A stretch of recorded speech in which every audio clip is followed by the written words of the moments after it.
Assalamualaikum warahmatullahi wabarakatuh. Perkenalkan, nama saya Erwin Eka Septiani, guru SD Negeri Masidang, Kabupaten Kepulauan Naru, Provinsi Maluku. Secara geografis, Kabupaten Kepulauan Naru adalah daerah kepulauan yang serba terbatas. Akses untuk menuju ke SD Negeri Masidang ini hanya bisa ditempuh menggunakan kapal motor. Jadi kita dari kota menuju ke tempat tugas menggunakan kapal motor. Jarak tempuhnya sekitar kurang lebih 8-10 jam perjalanan. Jadi semua guru-guru di SD Negeri Masidang tinggal di pemukiman SD Negeri Masidang. Di situ sudah disediakan rumah guru yang baru saja dibangun. Di Desa Masidang ini belum terdapat listrik. Jadi PLN belum bisa masuk ke desa kami. Air bersih pun kita belum mempunyai sumber air yang bisa digunakan untuk kebutuhan sehari-hari. Jadi, masyarakat sekitar menggunakan air hujan. Jika musim penghujan, air melimpah, masyarakat akan menampung ke dalam bak-bak pribadi mereka. Tapi ketika musim kemarau, maka kami akan mengambil air bersih di pulau sebelah. Mungkin sekitar 1 jaman mungkin. Nah, itu juga diangkut menggunakan kapal motor. Di Desa Masidang ini juga tidak terdapat sinyal SMS, telepon, bahkan sinyal internet itu tidak ada. Untuk sinyal telepon dan sinyal SMS 5 bulan yang lalu itu memang sudah masuk, tapi sama saja sinyalnya timbul tenggelam seperti itu. Tak jarang kami mencari sinyal untuk komunikasi itu melalui tempat-tempat yang tinggi seperti di ujung Tanjung Pantai, bahkan ada yang naik pohon juga. Pada masa pandemi COVID-19 ini, pembelajaran dilakukan tanpa tatap muka. Pembelajaran kali ini sangat berbeda. Pembelajaran memanfaatkan teknologi, yaitu melalui daring. Lalu, bagaimana saya akan melakukan pembelajaran di tengah kondisi yang seperti ini?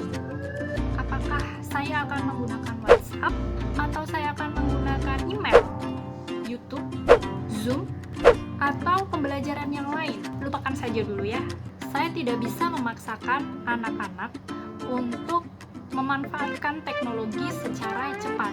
Bagaimana bisa jika mereka saja tidak memiliki HP, komputer, laptop, bahkan listrik pun tidak ada? Yang saya lakukan adalah memperkenalkan sedikit demi sedikit kepada mereka tentang teknologi saat tatap muka dalam pembelajaran di sekolah. Dalam hal ini, saya memperkenalkan kepada mereka teknologi pembelajaran berbasis online melalui rumah belajar. Oke.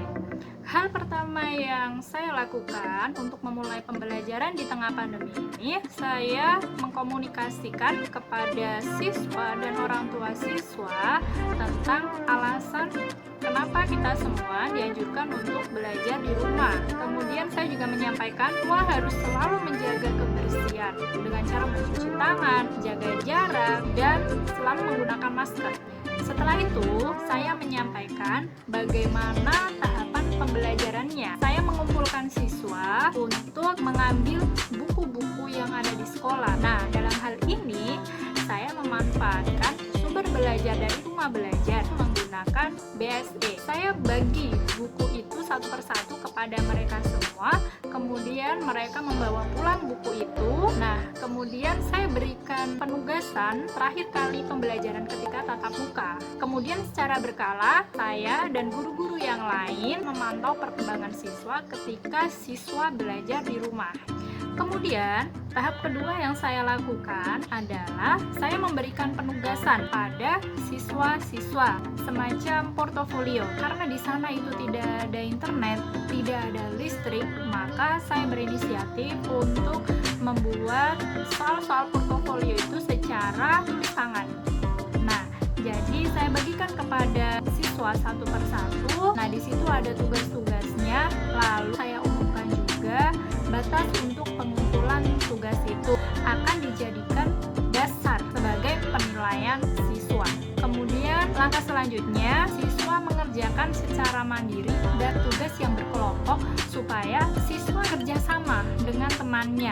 Saya membagi mereka hanya dua orang saja, karena hal ini adalah untuk meminimalisir terjadinya siswa secara berkelompok dengan banyak. Kebetulan kelas yang saya pegang itu hanya ada 7 siswa, jadi tidak terlalu banyak juga, tidak banyak, masih aman untuk dilakukan pembelajaran secara berkelompok. Setelah mereka mengerjakan itu semua, mereka mencari sumber belajar menggunakan buku-buku yang ada di sekolah, juga bersumber dari BSE yang saya ambil dari rumah belajar. Tahap terakhir yaitu adalah evaluasi. Bagaimana saya mengevaluasi siswa mengikuti perkembangan mereka di rumah? Saya tidak bisa dong menggunakan semacam Google Form untuk melakukan penilaian. Nah, jadi saya memberikan penugasan kepada siswa. Saya bagi lagi penugasannya, lalu saya mengambilnya sebagai penilaian akhir mereka. Nah, itulah beberapa contoh pembelajaran yang saya lakukan pada masa pandemi COVID-19. Demikianlah pembelajaran yang saya lakukan di tengah pandemi ini. Meski teknologi tak dapat menjangkau semuanya, namun kami berharap siswa-siswa dapat mengenal teknologi secara perlahan, karena pembelajaran bisa dilakukan di mana saja, kapan saja, dan dengan siapa saja. Terima kasih Rumah Belajar. Ayo, kerjakan, Lai. Tulis.